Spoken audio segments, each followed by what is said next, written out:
Water does not stay still on the beach but changes with the tides. Low tide, when rocks are exposed, and high tide, when the water is high, both occur twice a day in many parts of the world.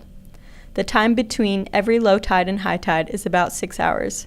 The area between low and high tide is called the intertidal zone.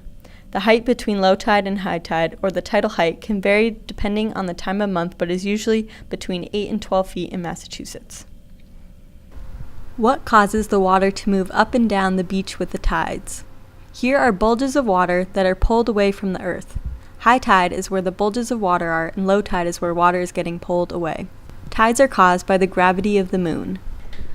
Tides are also caused by the gravity of the sun. Since the moon is closer, it has a bigger pull than the sun.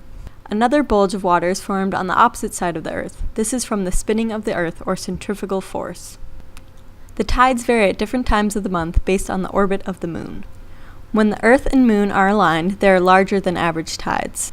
These are called spring tides. The tidal height can be as large as 12 feet in Massachusetts. Spring tides happen during new moons or full moons. As the moon orbits around the earth, this changes how big the tides are.